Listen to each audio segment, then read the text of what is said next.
But he's still going to be alive in the losers bracket. But Kindavu moving on as he throws his countrymen down a set. So next up, it looks like we've got Dominion, famous for his guile. Yeah. I saw him playing earlier today, and he is definitely on point today. Oh, yeah. And I'm going to tag in Magus. So thanks for putting up with me, guys. I'll see you tomorrow.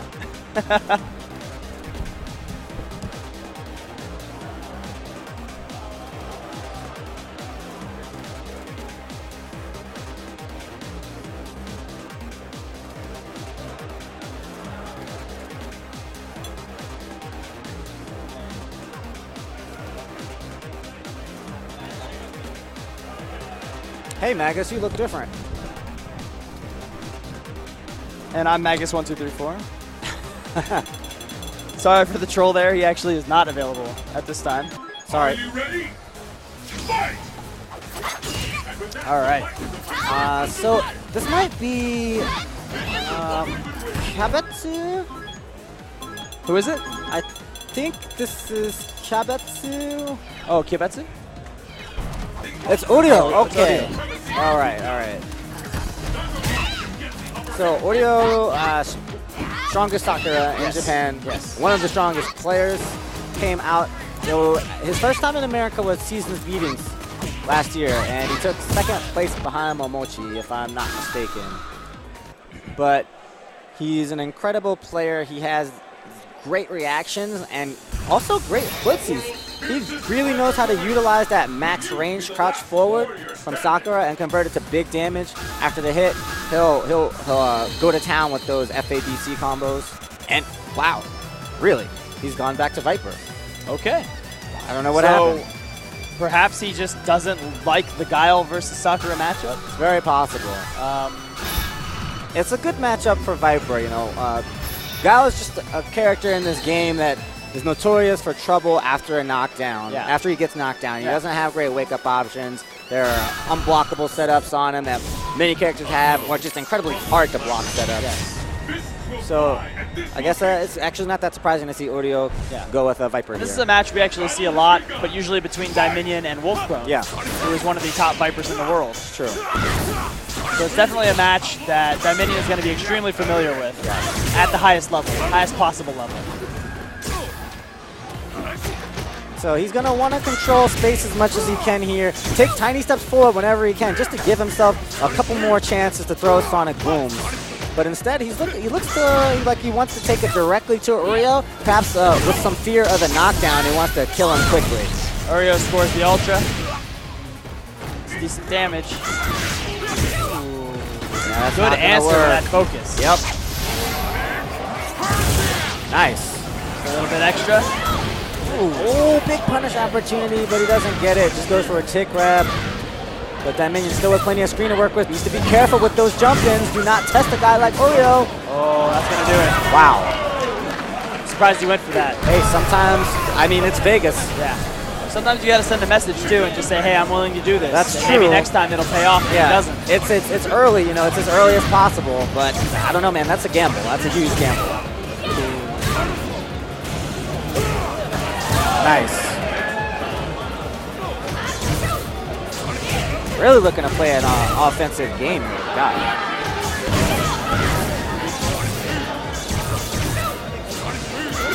Nice placement there. Oreo evading the Sonic Boom. Nice read there. Oreo.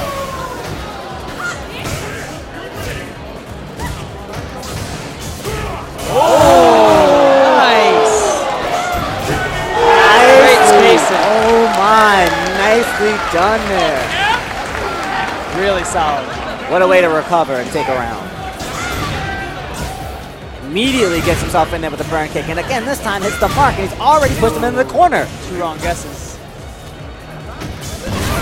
Oh, nice through the block string.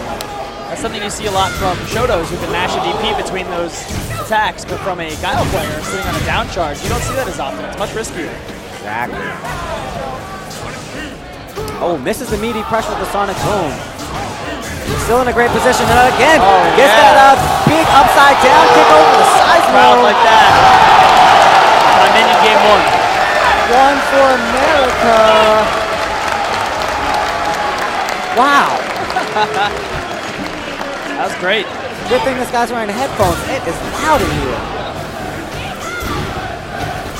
I don't know if they're cheering harder for Dominion or for the character, but the USA chants have gone up already. Dominion up 1 game here against Oreo.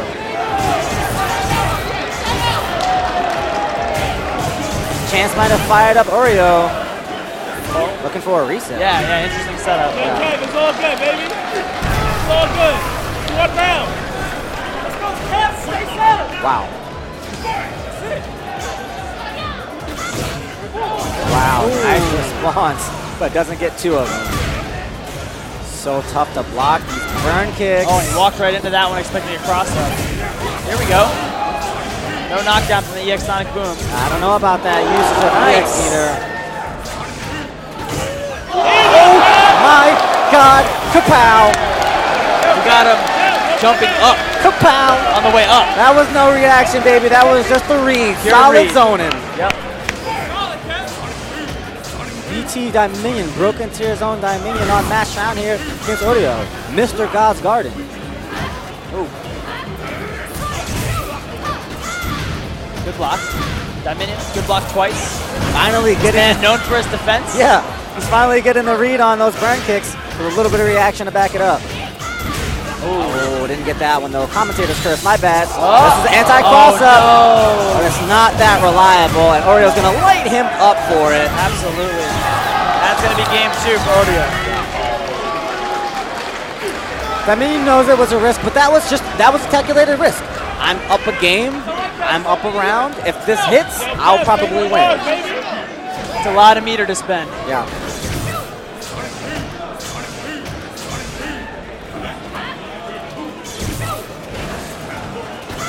Wow, A lot of neutral really? jumps. Just dancing right outside of that range. You really don't see Dominion taking Oreo to the corner so much as you see Oreo jumping into the corner occasionally. And then when that happens, Dominion capitalizes big time. Dominion is content here to just move around the middle of the screen. More good blocks. Nice.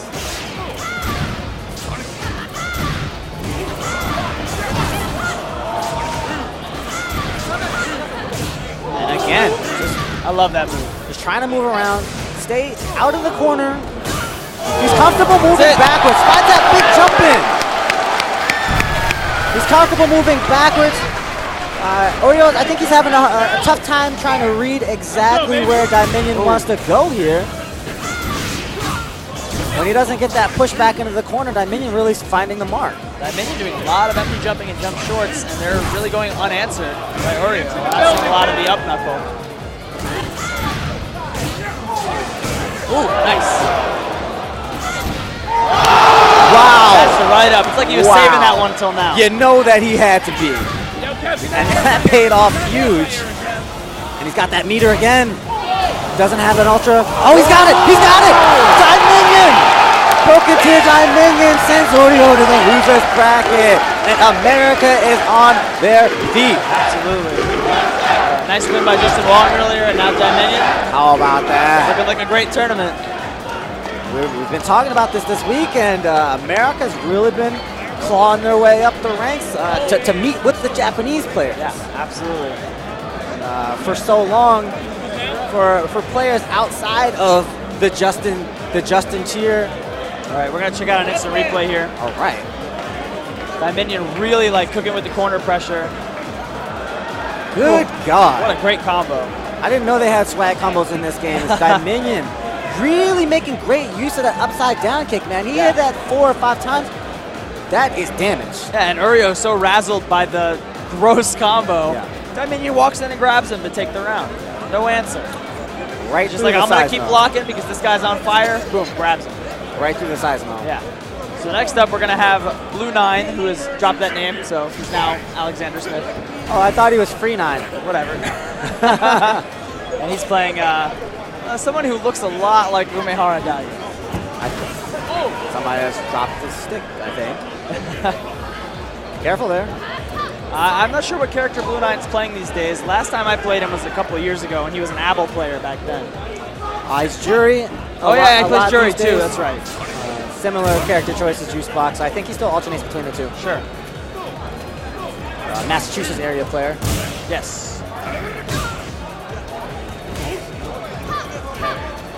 Daigo has, I guess I want to say he's been on a little bit of a losing streak lately. He's not actually like doing badly. He's just not actually taking first very often. And you know, a man of his stature is expected to take first like every time he goes out, but that seems to have changed in the last year. It's very true. He's doing pretty well for himself so far here, and he's got this style now. Oh, he's playing smiling so unpredictably, and that doesn't happen a lot. Yeah. Yeah, there were a lot of things I saw him do at CEO. We'll call them random uppercuts. I wouldn't call them that. Where he missed like 5 in a row. I'd say he's going for the gusto. Okay, that's a nice way to say it. So Blue No Nine, me gusta. Blue Nine going to start things off with Abel. I think that his alternate Jury would do a little bit better against Daigo than Abel. And Daigo's definitely going to be familiar with this matchup, but Blue Nine finds a tornado throw, and he might be able to get things started here. Same side, and Daigo responds to the uppercut. Get out of here. You can actually just hit both corners, and that'll autocorrect for you no matter which side he goes to. Very true. If you expect him to roll and not block, you're going to tag him either way. Yeah, and so that was really Alex Smith just testing Daigo. Yeah. And I think after what we've seen earlier today, you should know Daigo's going up. Great FADC link there.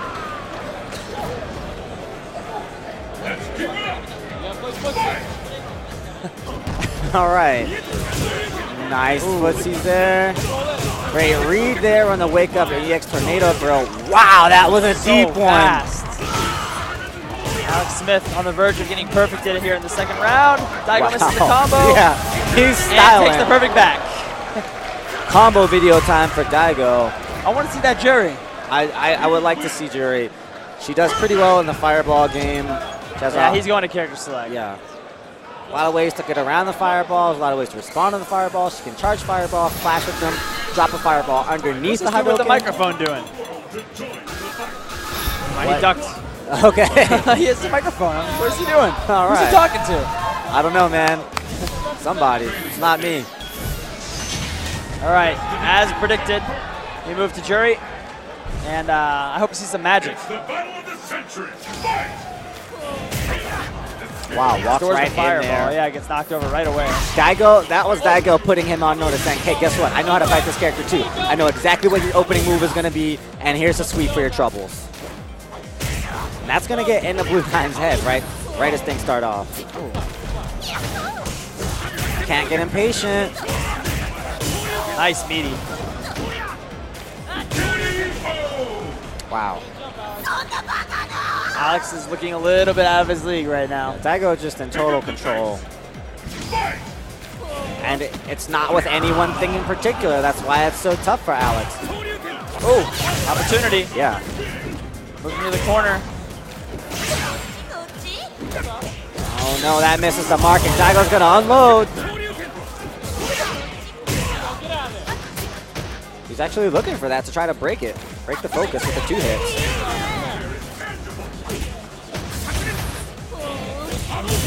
Daigo just walking right up in there and Alex utilizing looking that so cross flustered. forward.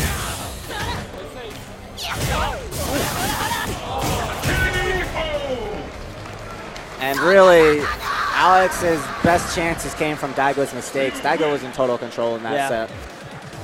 And when Alex was able to move Daigo to the corner off of one of his larger mistakes in the set, he backed off and basically let Daigo walk out. Yeah. His first response after getting him into the corner was to step back and then counter. And it was the counter that moved him backwards, and then Daigo was free to turn around the stage again. Daigo was free, and then he made Alex free. Oh, I'm sorry. Oh. I'm sorry. He's going to be mad at me now. He is going to be mad. He's going to be mad at both of us. Sorry. So, I'm sure you guys have seen the videos from last year. There's not that many people who perfect Daigo. No. But one of the men coming up on stage is Korea's Punko, and he is one of those guys. He has perfected the beast. He plays Seth, and he's been loyal to Seth, I believe, since Vanilla. He started off with Ryu. Yeah, he did play Ryu in Vanilla. He had a few other characters, but I'm not sure if he switched to Seth towards the end of Vanilla or early on in Super, but since then he really hasn't looked back. Yeah. He's never been, like even when Seth had the sniper and he could do the stretchy arms in the air, he's never been the type of player to play Seth that way. No. He was always the very offensive, mix-up oriented Seth. And all of the changes that have been made to Seth since then have benefited his playstyle. Very true, and especially now with a little bit more life, a little bit more stun. Yeah. That affords him the ability to play a little bit more risky, and that fits right in with Punko's style. Sure does. It's the battle of the century. Fight! He's also got great reactions and great technology as well. He's a bit of a showman. Oh yeah, let's not leave that out. He will take off his belt and chug an energy drink. He's got good option select techniques. Really great at using the Sharyu FADC at unpredictable moments. Yeah. Training his opponents to get used to those, and then mixing it up with an FADC into the spinning power driver. Absolutely.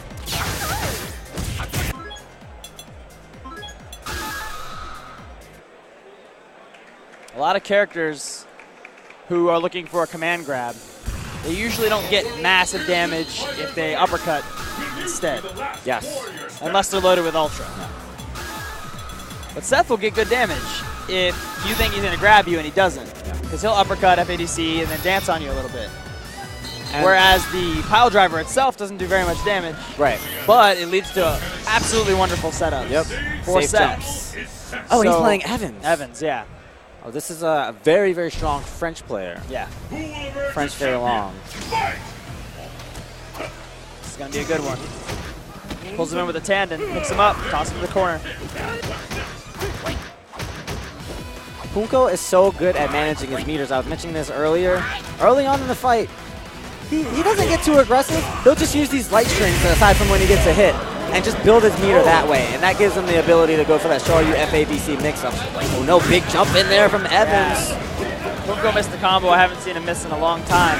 And he actually got a hit off of it. It led to almost a setup, but then he dropped that too.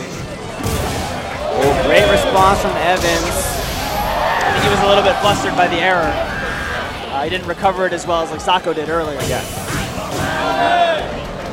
Evans really dominating Punko in the corner. Punko out with an uppercut. He turned it into anything. Oh. He blew a lot of meter with that attempt too. Yeah, and I'm not sure what Punko was going for after that. The EX uppercut would have beat that out, but he couldn't. He just didn't expect Flame Kick to come out. He might be testing Evans. He might be looking to see if he's more prone to blocking or jumping. Great reaction from Evans. Don't test that man. Yeah, lots of backdashing as well. Using the invincible startup of the backdash to only eat a jab in that entire process, rather than something much worse. Nice. Low jab into the Rekka. Finds an EX Rekka. Yeah, that one was a little predictable. Every Fei Long wants to get the command grab once they get into the corner, and he let Punko out just there. You still got plenty of life here. Oh, got the lead. He has not been going for command throws. No. It's been uppercut, uppercut, uppercut. No. Okay, here we go. I wonder if he's training Evans to take some of these. Oh, the cross up. That was Punko with the definitely an drop. input error.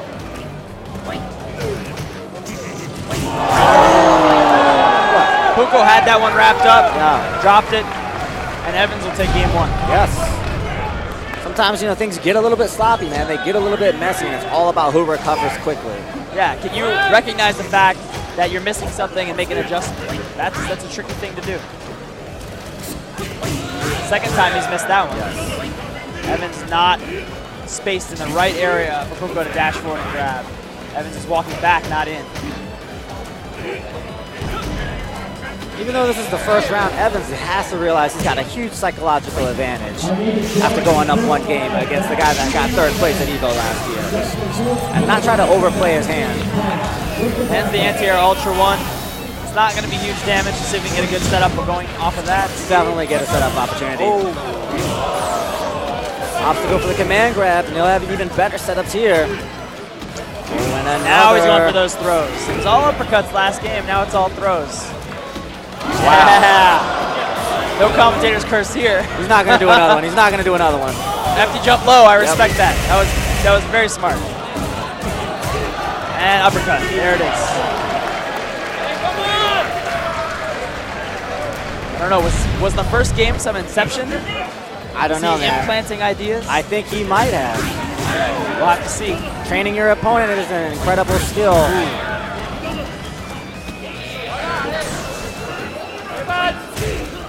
Oh. Smart to throw him backwards.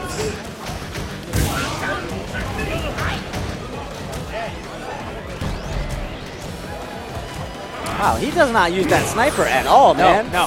Not even the Not stand this fierce matchup. punch. Oh, option select doesn't get it. And he Gets punished by Evans. Yeah, just There a we meager go. punish, and there's that FADC EX Shoryu. Evans still looking strong here. Oh, nice. Can't run into the feet like that. Oh, Oh no, and no a big FADC punish. from Evans! that could have been a much bigger punish. Oh, just the wait and grab. Oh, man. He's going to go for the chip kill. There's nowhere to go. If he had jumped forward, he would have landed and been sucked in and chipped to death. Yeah, there's literally nowhere to go when you have that much life left. It's going to be a free chip for a Cephalus Super. Yeah, and Evans just let that one get away from him. Puko had won it as well and dropped it. Yeah.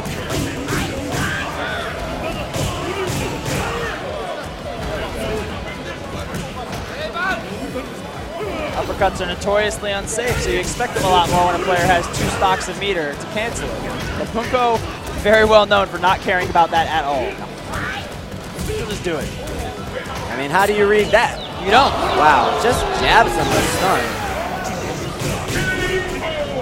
Tanning for a little extra meter, and now it's matched around for Punko. Where Evans started this off so strong. See if Evans can pull it back. Evans has definitely done very well to move Punko Seth into the corner. Punko has been using the wall jump and the dive kick to get out of there and confuse Evans. In a situation like this, Punko could have 2 bars until the end of the fight, and now Evan is going to have to play so scared.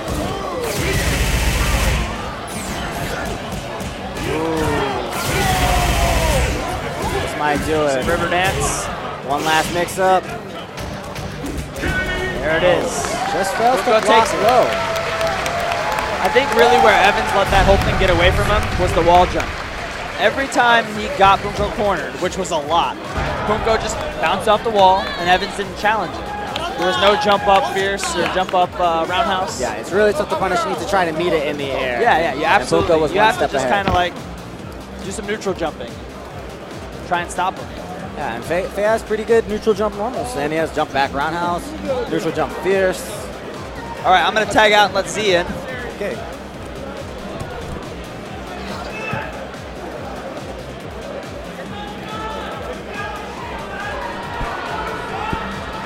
Where are you, bro? I was in pools before I got vanquished to the commentator booth. This is purgatory. Wow. It's an okay place to be, man. It's nice. It's like life after death, Yeah. after a loser's bracket. I know how you feel. I feel like Dante walking down the seven rings. I have been in that purgatory many a time. You know, at least you usually get free water. Yeah. So Free honey. They don't get that in hell. So how'd you do? I went okay. I lost to Human Bomb, Okay. Sakura. I mean, those, let's just be real, like, unless you're in a hell pool, things get real at quarterfinals. Oh yeah. And that's what separates the men from the boys, the wheat from the chaff. And unfortunately, I found myself on the filtered end. You're a weak boy. Yes. Well, it's all right, man. Human Bomb's really strong, Yeah, and you did pretty well for yourself to even make it that far in a tournament of this size. I am happy. Progress is everything. Yes. Well, I'm glad to have you here. Seems like Fudo, and who do we have on deck? Velociraptor. Oh, Huh. we saw this guy play earlier. Goken. This is a rare Goken. A rare appearance by Goken. Not a very popular character. No, and he's received quite a few buffs in the last couple of iterations of this game, to where he's pretty competitive. This is the strongest iteration of Goken by far. It seems like Fudo has switched up to the Men in Black outfit. Yeah. Wow, nice anti-air, standing fierce. After he wins Evo, he can get himself a nice suit. Right. Not going to try to bite on that anti-air dive kick. Staying calm, patient, Fudo. This has traditionally been one of Goken's hardest matchups. It's because he can't do anything about the chicken wing. So you're going to see Fudo push Goken into the corner, and he's going to do a chicken wing trap, which he just did. And he's going to move into the other corner. Here it goes, starts again. Crumple stun. That's not going to kill him. That's going to take him down to 10%. Switch sides though. Go for ambiguous cross up right here. Nice. Empty jump. You see that? That's a medium. I believe it's a medium chicken wing. So you can't duck it because Goken is quite a fat character. And he's -4, and Goken doesn't have anything that fast unless he has a super. So he can't counter it. It breaks focus, of course. Yes. Nice back throw into the combo. Baits Fudo out.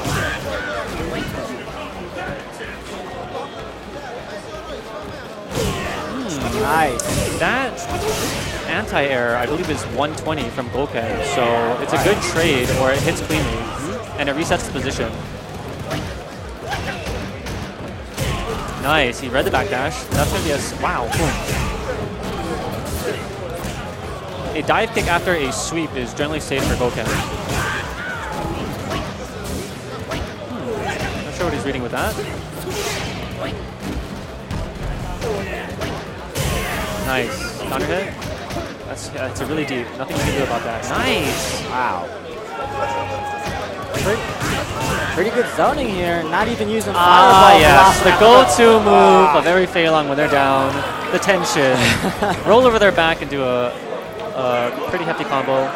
I'm looking at Fudo's expression right now. He seems to respect the Goken. I think he's been scared.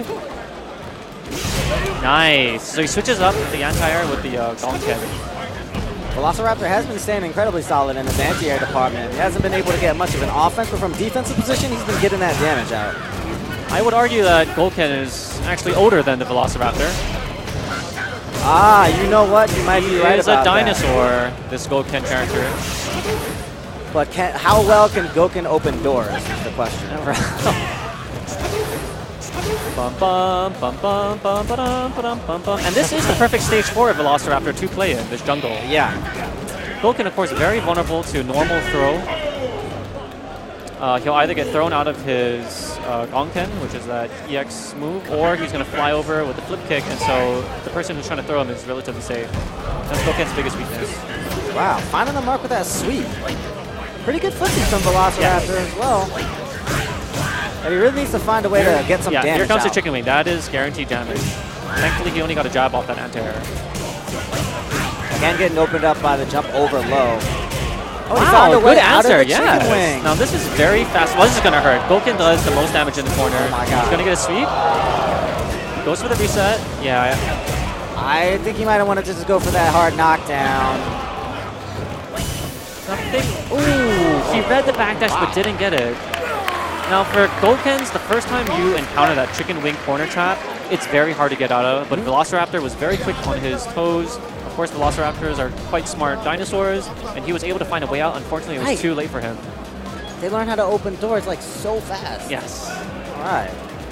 So a solid showing there from Velociraptor, and that was again winner's bracket. So yeah, he must have made it out of his pool in winner's bracket.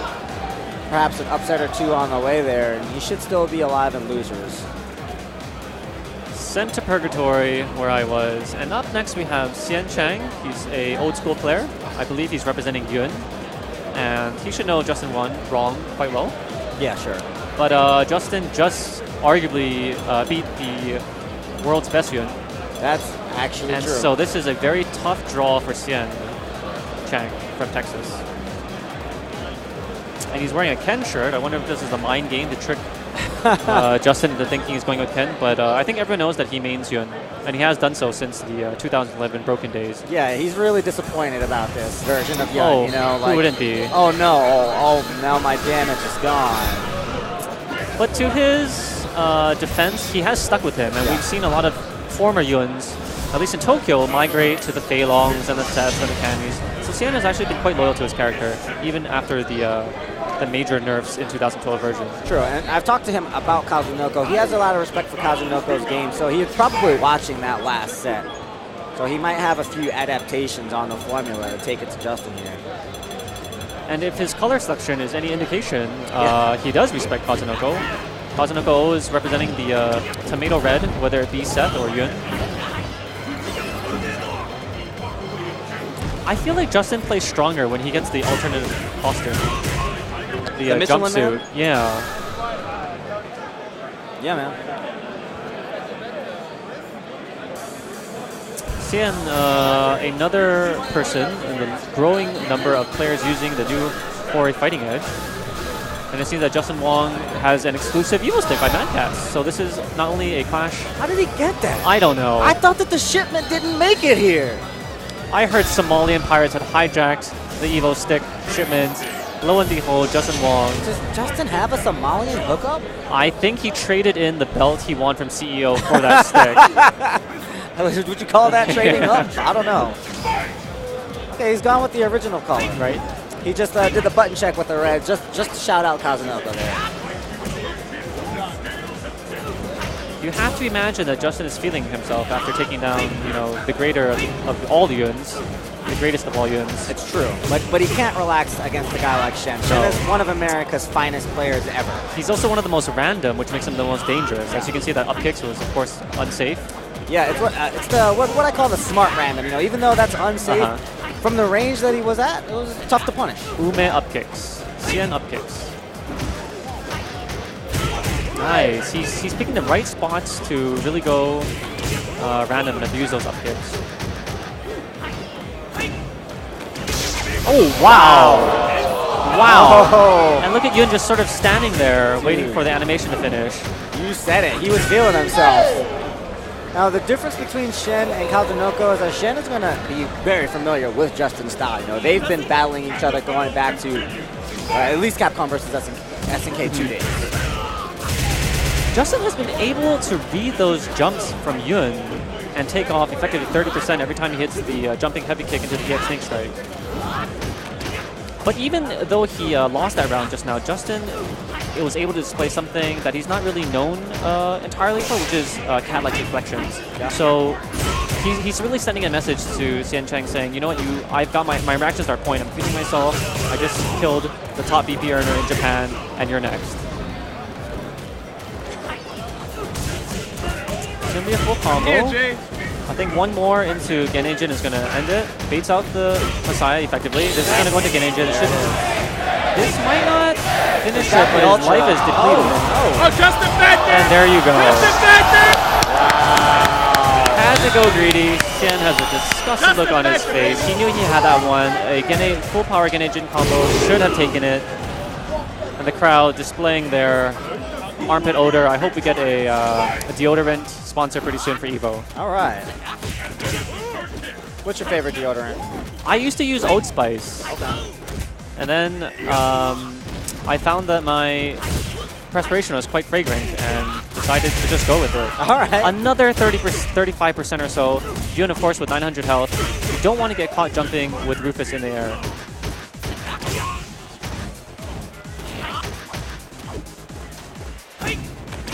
Kazunoko got opened up a lot going for command grabs against Justin. We see that Shen has not favored that move at all yet. Shouldn't be a juggle after this, but he's going to go for a safe jump. There you go. That's safe. That's really 50-50. The safe jump is after Ultra, you do a jumping heavy punch and you whiff another standing heavy attack, and then you can jump straight up and then go into your mix-up. The battle has begun. Fight! That lunge punch is actually safe at that distance, so a lot of Yuns like to open with that, and Xian is famous for that as well. Wow, anti-air lunge punch. Oh, he's going to get a full combo after this. Rufus is quite a plump character when he's crouching, so that's going to connect fully. Another one. Now this is very close to stun. Rufus has 900 stun. He's still in stun though. He's still, yep, there you go. Still doesn't go for it. Respecting Justin's propensity to dive kick. sitting on a perfect here.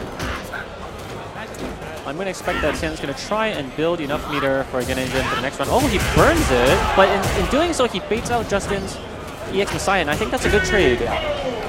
And so they both start with 1 bar versus 3 bar. This is a really good position for Xian. Yeah, it'll take Justin that much longer to get to the FAD-seeable version. Good air. I see Justin holding back on the gas pedal a little. He is on the verge of putting foot in losers, and we can see that he's playing a slightly more defensive. Xian could have capitalized on that, but couldn't hit confirm. Next hit is going to lead into Gen Engine. Oh, a little too far for it. Lots of respect here from Justin as he finally gets an opportunity. There you go, hit confirm. This is going to take him down to about 25% life, and is going to get a good wall carry and a safe jump after it. Oh, he's going to go for the reset. Yeah, that could be bad trouble. Wow! Just kicked him in the... Oh, Justin, he got it! Just on the Let me tell you something. There is something in this boy's DNA that makes him unable to lose. That's the Wong factor right there, man. That is... That's why they made the t-shirt. Sometimes things just go in his favor. It's written in the stars for Justin. I really think this is his year, and this is another example of that. But Xian going still random. He hasn't lost. He's not scared. He's still going random, which is good. That's his mind game. Nice backdash. Fun. Wow, just kicks him into the corner. Oh, but now he's out. Yeah, that's a safe jump against Yun, but he flies so far that Rip can't punish it. Yeah. Trades the palms. Oh. Wow, that's ridiculous. Nice! Justin Wong can see those. Will make you pay for trying to slip any by him. Oh, this no. Oh, wait, this could lead into something. Oh my god, this could be it. This could be it. Is that the first Is he gonna drop A? Hey. Wow. It seems like Xian is even more genetically superior. I guess today was his day. Wow, I'm very surprised that Justin woke up and did nothing. That's the first command grab he did of the set. Justin wasn't ready for it, and that was so smart of Shen. We talk about it, training your opponent all the time. Justin knew that Shen was thinking about that last game where he hit that anti-command grab dive kick on him, so he says, okay, you're not going to command grab me, but Shen bets it all on that right there last turn. I think it also matters that he went and faced 2 Yuns back-to-back, and you have to switch your style against Kazunoko and then Xian Chang. And so that there's a degree of difficulty in that as well. We're going to have a replay coming up, and check this out. Let's see how it all went awry in the final moments. I'm curious, though, why he didn't just EX Messiah. There was no consequence under those circumstances. None that I can think of. Save meaty? He would have flown over, but he was so low in chip damage that even though Messiah Kick flies over, those first hits that before you fly over would have killed him. Okay. And Shen Chang is a very technological player. You know, he knows all the setups, as you were talking about that one heavy jump, safe jump setup that he went for in the first game. So he's really got that kind of that Japanese style mixed with what you call the random stylings of an American. So it was just tough for Justin to deal with there, as he fared much better against a slightly more textbook Kazunoko. I would not want to be in loser's bracket right now with the demon Justin drop down into the portal, and he's going to climb his way up. I don't know, man. There are so many people left in this tournament. To make it out of loser's bracket here, so many games you have to play. At this point, it's probably at least 10 matches for him to get to top 3. By and large, the champions of Evo's past have stayed in winners. They have never dropped down until, you know, maybe winners finals or losers finals. But this is quite an early departure for Justin, and I wonder how he's going to deal with that sort of adversity. He's not used to this position, but he most certainly has the skill to climb out. Sorry about that. I guess we're not going to get the replay this time, but moving on, we're going to have Dominion and Mago. When was the last time these two played? They probably played at Wednesday Night Fights. Perhaps. Since, now let's see. Mago has been, of course, living with Justin for a while. Yeah.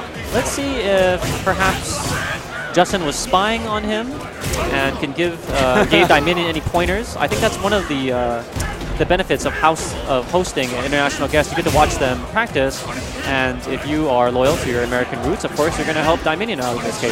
That's true. And look at that Colonel's, what is that called?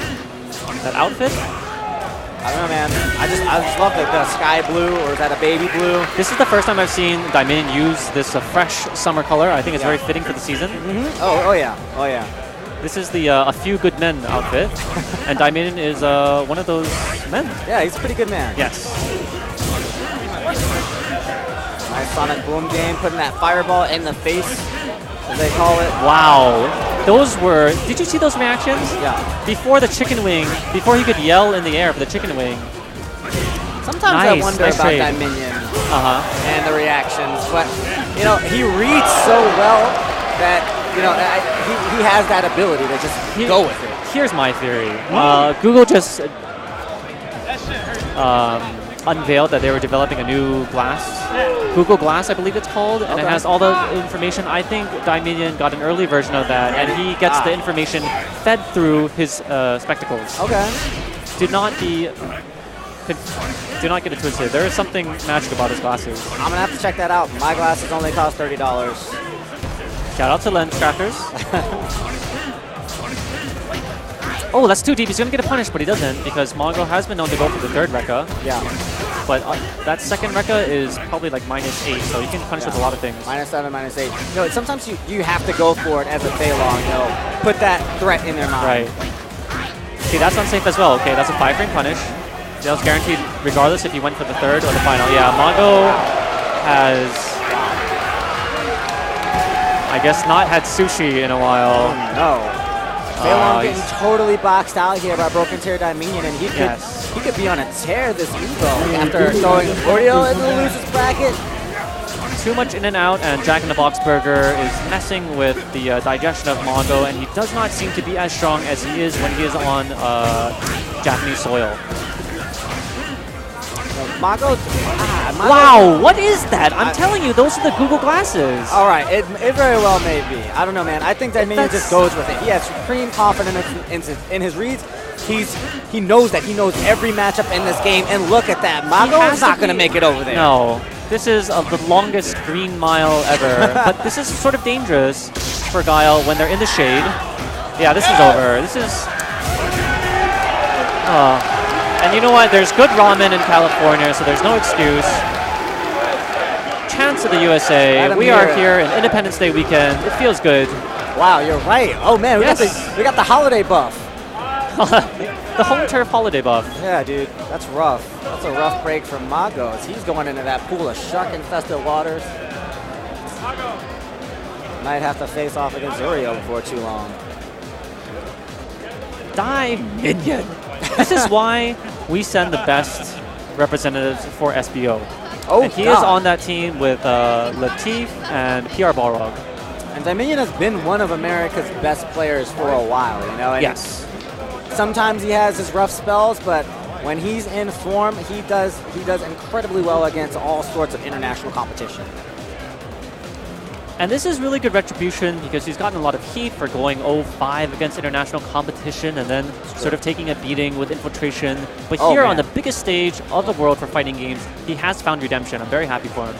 Yeah, and that one was bad against infiltration. That was nasty. But you know what? He might have to fight infiltration today. I'm hoping he has some backup plan because as far as I understand from watching that set, it is 7-3. I believe both of them are still in winners. Yeah.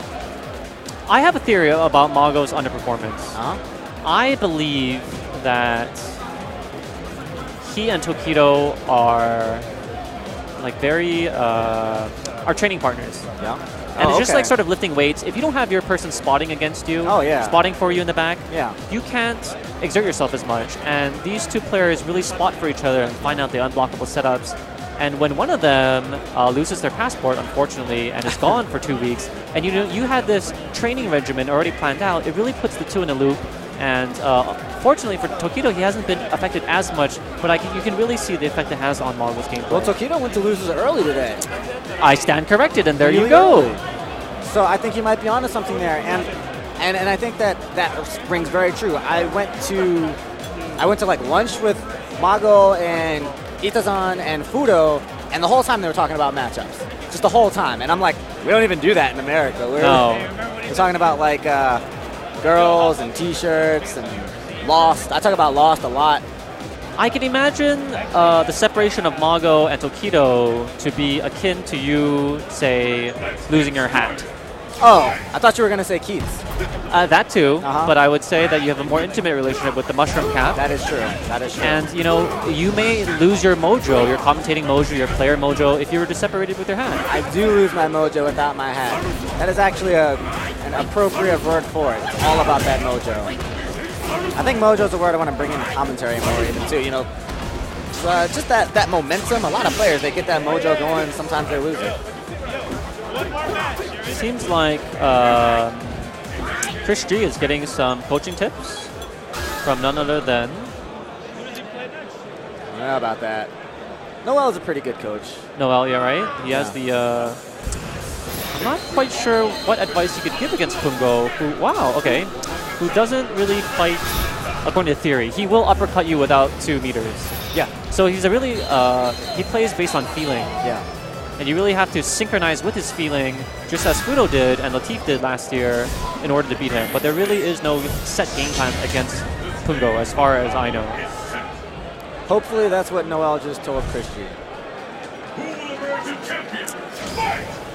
Is she like gonna go work in the field after this? She has been tanned beyond all.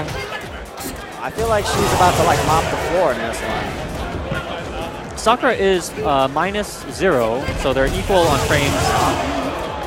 After the light hurricane. Wow, there it is. Yeah, there you exactly go. what she talked about. And Chris G was ready for it. And Noel is shaking. He's like, yes, that's exactly it. Right Noel's there. in the back with his t-shirt with the American flag.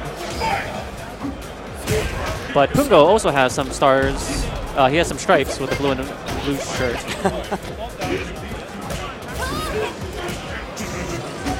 Goes for the Tandem Ninja to bring him forward. That looks like a Kara throw almost. Really far range. That's the maximum range that Seth can throw after 2 light kicks. Let's see the setup after this.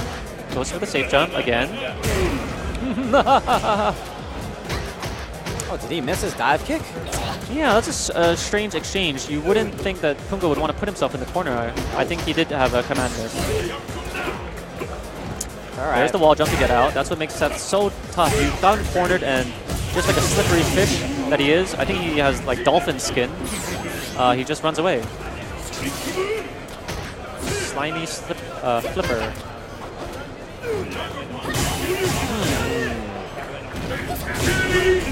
Burns a meter for the win. That was good. There's nothing that Sakura can do in that situation. If they do 2 EX Shoryukens at the same time, they will pass through and Pungo will land first and be able to hit him. Wow, nice air-to-air. Wow, yeah, that move is incredible. Oh, fakes the cross up, drops the combo for the SPD, and huge pressure opportunity here. Takes another one. He's going to get another ambiguous setup. This is the best situation for Seth after an SPD. Yeah, what side was that? Yeah. Cross up light kick. Sakura very close to stun here.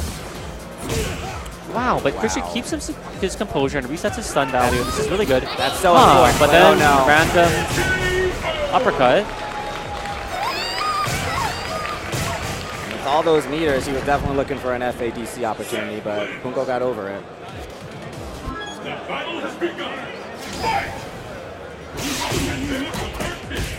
Yeah, Sakura is not on plus frame advantage off the level 1 focus, so Pungo can mash on that 3-frame light punch and take all that gray health.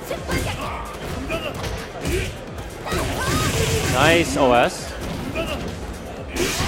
Ooh, beautiful dodge. Yes.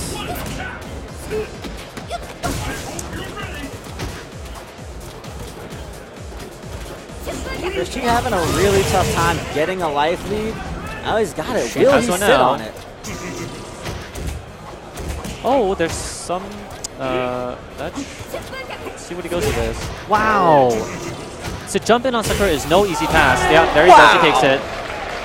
That vertical jump heavy kick has such a good downward angle. Yeah.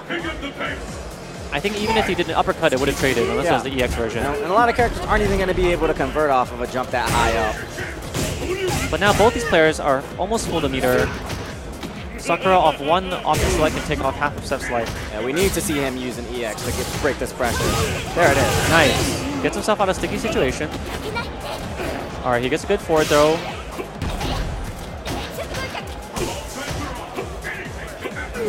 Kushri is quite relentless with his pressure, but unfortunately, he slips by again, Seth does. Nice. Yeah, and he's getting out damaged. You know, he hasn't had a chance to land any of those big, long Tatsu loops. Wow, okay. He's in really good position now. Oh, Bunko with the read. And again, this opportunity, jump in, empty jump, empty jump, SPD. He still needs one more mix-up to take it, though. What is that? He hit him with the knee. That's not fair. I don't know, man. He's been favoring the cross-up after the SPD, and Christie hasn't looked like he's caught on to it yet. It's really a game of millimeters, though. The opponent has to look how many steps Seth takes forward after that throw to see if it's going to be a cross-up or hits in the front. And you can make it essentially ambiguous if you hold forward, just let it go and jump.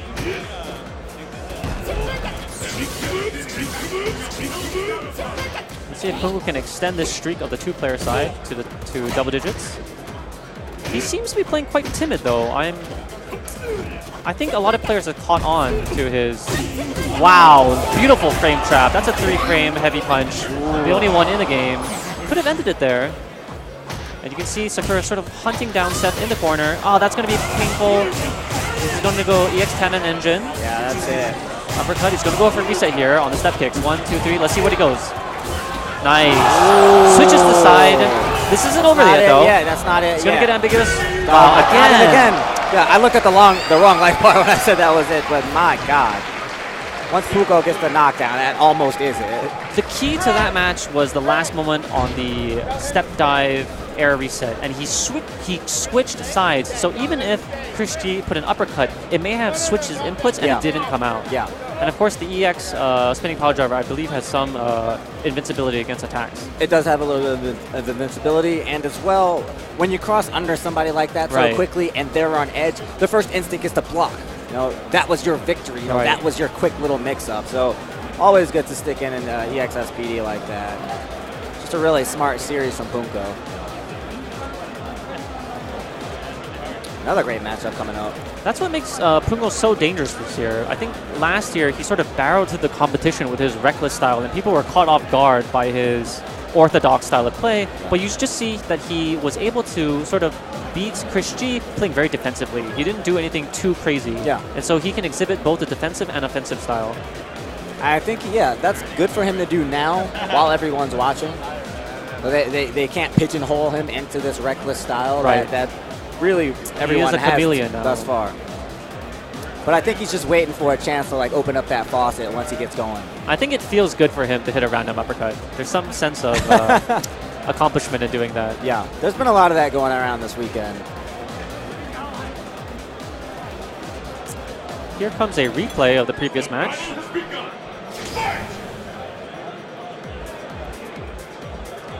See, Seth is so down on life. Let's see how he comes back here. This is that cross under. Spends the 3 bars, and this is what he spent it for. This reset, just one chance, boom. Just freezes them in space in place for a second there, and again that is so hard to see. And I know I play Seth, and just hitting that one, that feels so good because you're like, I know you don't know, I don't even care. I personally care not which way. I deplore you, good sir. Now that you revealed your character. Dude, my main is Alberto, so you should respect me. Explain to me, what is Seth's alternate costume? Is he a fisherman? I don't know, man. I call that pants Seth. That's all. That's pants Seth. It's just he has pants on. I'm cool with that. I appreciate it. I think he's wearing a tuxedo, but he tanded it off of himself. He did reverse tandem, Ultra 1, blew it to shreds, and he was like, I like this look. This is gonna be a sick matchup. Battle of the Old School. Now this is the 8-arc Ivory from Mr. Naps versus John Choi, who is one of the very few players remaining. They are a dying breed using the American-style joystick.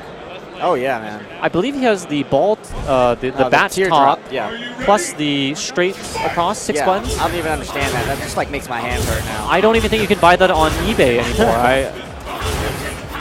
It must be so well lubricated. So how well is Evil Ryu going to do here in a Fireball match? This is basically your corral. Wow, that was a strange exchange. Evil Ryu's Fireball game is faster in recovery than Ryu. Wow, that was ambiguous. Is this? I mean, he's making it look like a button check. You know, people have started using that since Street Fighter Cross Tekken, I feel like, and brought it back. Jimmy really needs to get in and open up Ryu. Otherwise, he's going to lose to the Fireball game.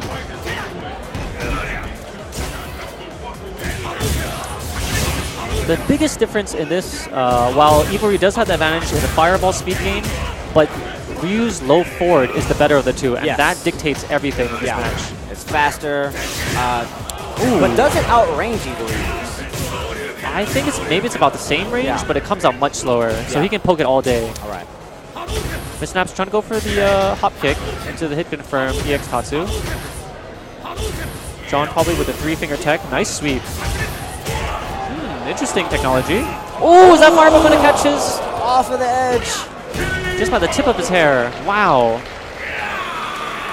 Eva Ryu sort of sucking in his stomach and his buttocks to not get chipped out by that last Fireball. So I think this character is a really good choice for Mr. Naps. Even though John Choi is going to be a better fundamental Street Fighter player, he doesn't need to land as many hits. True. So he can rely on his good execution and his great reaction. Just power through, maybe hit him a good 3 times.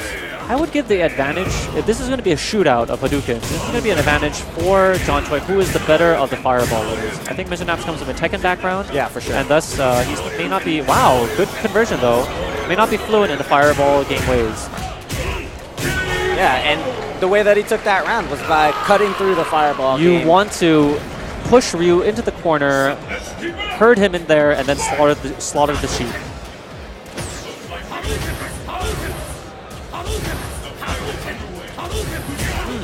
This is going to wall carry all over a...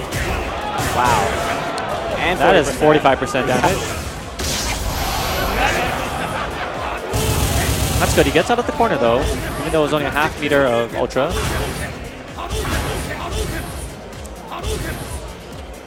Here is a very high-level game of chicken. Who will jump first over the Fireball and eat a Fireball? It's so tough to out-Fireball John Choi. Right. He's one of the best natural Shotos ever.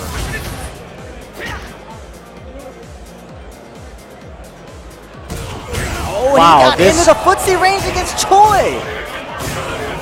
He still has 2 meter. Wow, wake up low forward? Yep. That's that Yomi level 0. What? Sometimes you gotta wake up, push some Why buttons. would Ryu ever do that? Because, man, he knew that Mr. Naps was gonna wait. He knew. Okay, so the low forward wake up is a good option against people that are gonna late stand tech you. Yeah.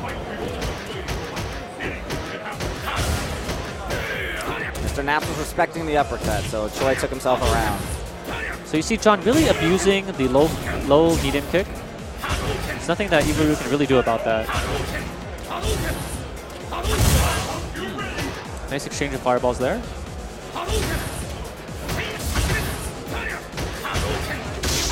Oh, wow. That's not going to be fast enough, though. That's a standing short. He held it in, though. That's the old school bait, man. The stand short fireball bait. I wonder what he was reading there. Fireball. He just saw the leg lift into the air. John Choi keeping it OG, man. That's a fireball bait. That's a fireball with a kick. Yeah, exactly. That's exactly what that is. And if you rely on your peripheral vision and you're looking at the other player's joysticks, which a lot of top players do, it can also serve to your, it could also be your downfall. Yeah. And I think that some reaction sparked in Jimmy's the peripheral vision, and he thought that he was going to catch a fireball, and he paid for it. Not only that, I mean, if you start falling into the if you fall into the fireballer's rhythm, then you'll start to react to not only the fireball itself coming out, but the motion.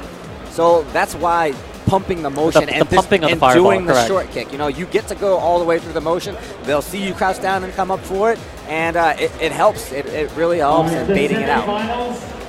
So I think that's going to do it for us. Yes. It was awesome commentating you. The man with the mushroom cap. I'm so glad to finally be opposite you on the mic. It was really fun, man, and I learned a lot. You know a lot about this game. Yes. Sick. I want to get a hat. Where can I get it? I'll hook you up.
Are we up? Wow, that could not have gone any better. Welcome to welcome to Evolution 2012 Super Street Fighter 4 Arcade Edition version 2012. We're going to be going from top 8, or top 32, all the way down to top 8 right now. And do we know who all of our top 32 competitors are? Well, we have a handy-dandy list right about here. All right.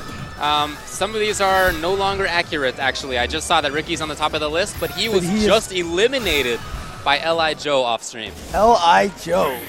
How about that? He for sure was one of the guys who I had pegged for at least top 16. But yeah, I mean, a lot of people were even joking beforehand that we were going to have a Rufus finals of Ricky versus Justin. Not going to happen, apparently. It looks like this is actually Chris from... Chris G. No, I meant actually DRS Mad Catz Chris. Oh, gotcha. Versus Finger Cramps New York Chris G. Now, Chris G just lost the Punko to be sent to losers bracket. That's right. So Chris on the left, Ken, I guess I'll just call him. If you're not familiar with him, he's a player down in SoCal. He's been showing up really well in Wednesday Night Fights recently. He's got an interesting Ken style. He definitely, you can see the influence of the online play. He's a very strong player. Don't let that fool you. But he's definitely one who's not afraid to bring out random stuff. Right now, he's just had a very solid round. Oh, here we go, though. Christy's going to be able to get his long combos here. Get some decent damage. He's not going to want to do an ultra because it's just not going to do enough damage after that combo. Yeah, much better positioning here, too. Oh, he goes low. Now he'll do the ultra. Probably looking, yeah, okay. Yeah, after one extra hit. Not quite enough to kill, but this will probably... Oh, what a smart empty jump block. Yeah, nice first round there by Finger Cramps New York Chris G. Gonna combo the trade. What's the setup here for Chris? Oh, just goes for the throw. He's already established that, but he hasn't had much of a counter hit game quite yet. Oh no! He went for it, but didn't get it. But Chris did not do a quick rise, so he was not unable to punish it.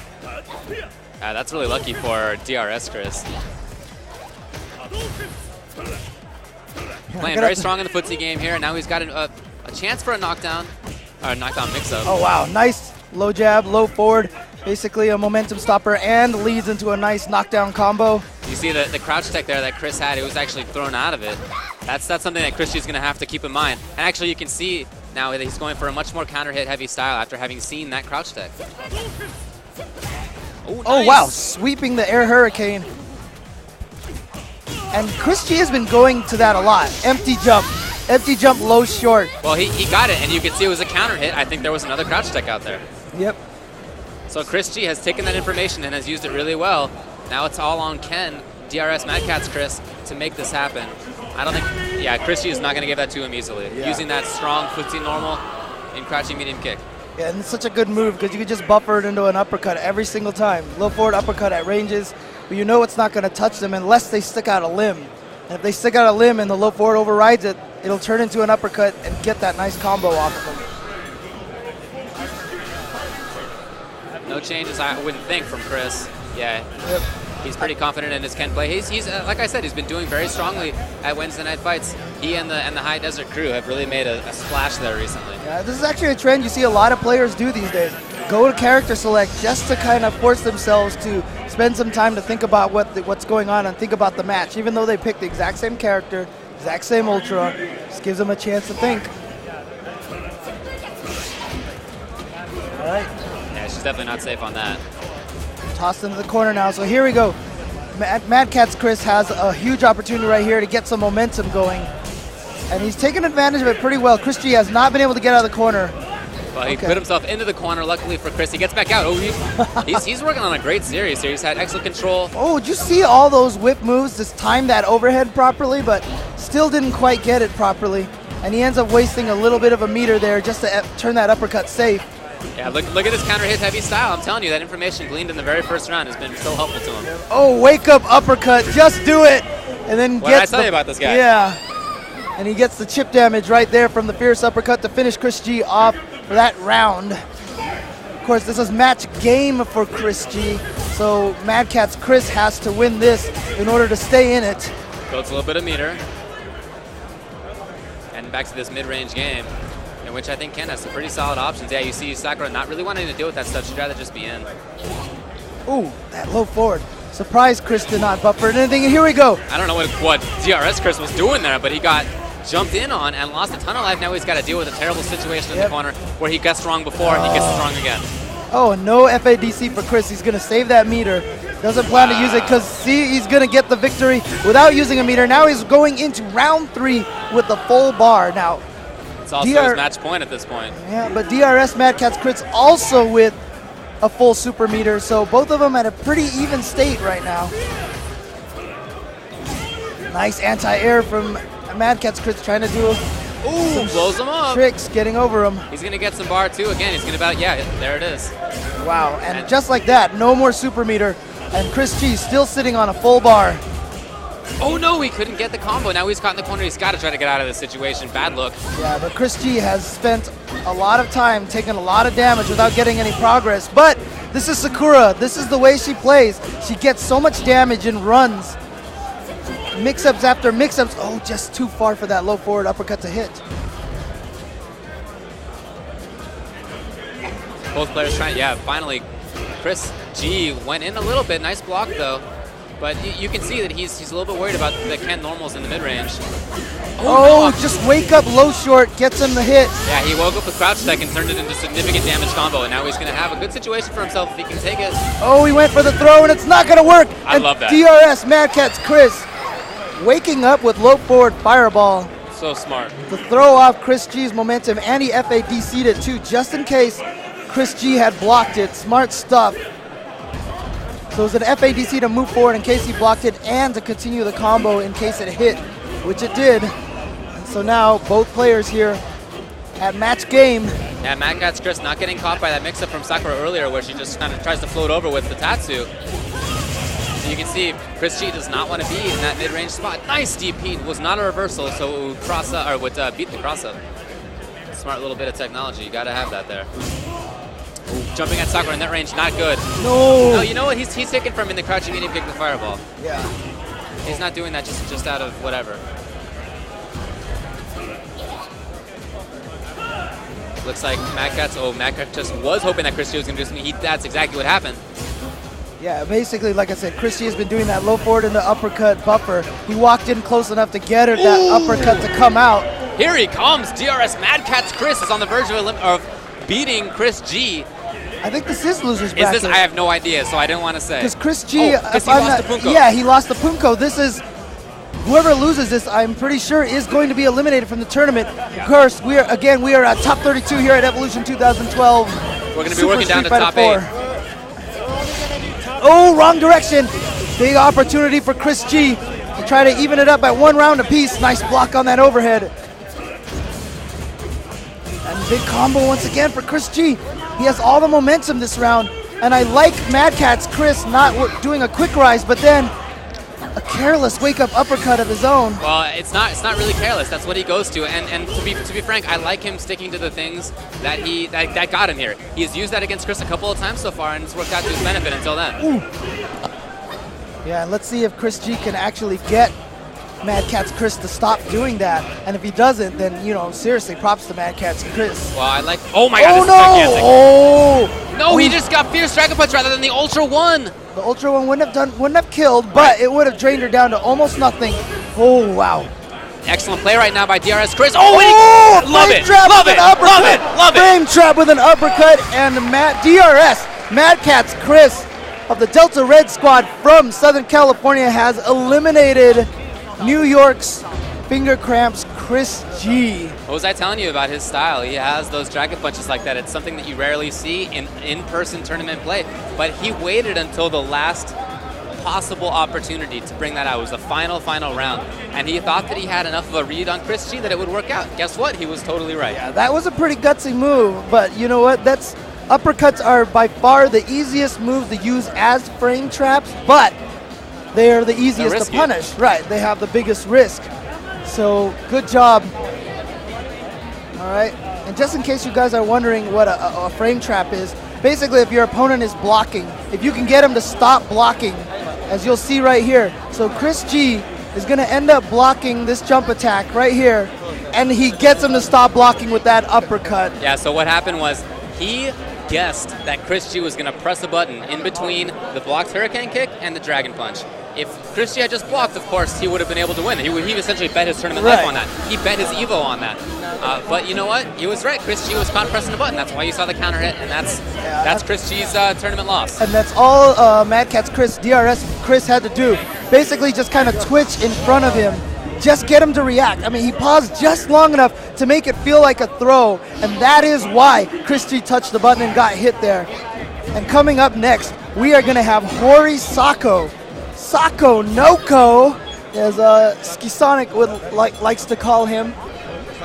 One of the players here who has helped design the Fighting Edge stick recently. It has met his approval, and he is a combo monster going up against Clayky D. This is going to be potentially an Ibuki mirror match. And if I'm not mistaken, I was told that at a recent tournament, Clayky D actually managed to defeat Sakonoko in this mirror match of Ibuki. So it's going to be really interesting. Okay. All right. Sako going up against Clayky. Ibuki mirror. Ah, this is crazy. You know, Ibuki. You know, these guys actually played before. Yeah. I think Clayky won. I think you're right. You are. Yeah, you're totally right about that. So it's Clayky D in the yellow Ibuki, and Sako now with Team Hori is in the dark color Ibuki. Both looking for their knockdowns here. Oh, nice. Good option. Oh, mistimes it a little bit. Now this is a chance for Clayky D to set things up. Oh, no Night Vortex, though. He just does an empty jump. Nice block from Sako. Look at how cautious Clayky D is playing with that pressure right there. Oh, no, he drops the link. Yeah, he was playing very cautiously in expectation maybe of a Dragon Punch. Yeah, the issue right here is that both players, since they're so familiar with Ibuki, you can imagine that both players are going to know when the knife is going to cross up and when it's not. That makes sense. Oh, this time, Clayky D was not as patient, and Sako expected it. He takes that round.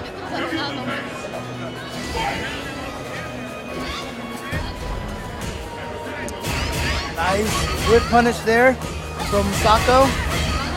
Now Clayky getting back in there. Oh, again, yeah. I mean, it's interesting enough. Normally when you see mirror matches like this, it's actually most common to see both players play a very different style, but right now I feel like both players are playing pretty similarly. they're using a little bit of different options. A little bit more focusing going on Quick ED style. A little bit more footsie buffers going on Quick ED's side. And you see that, saw that actually works to his detriment right there. Nice little fake cross up there from Sako, but again, might be something that Clayke's used himself, so he's aware of it. But he's got to do some damage here. He's down on life. Oh, here we go. This is a huge chance for him. Gets the this combo. uppercut. He was playing so cautiously until that point. He did crouching jab, wait a tick, and then Sako had the Dragon Punch, takes the game. Yeah, that's the same way he won round one. Just kind of an uppercut in the middle.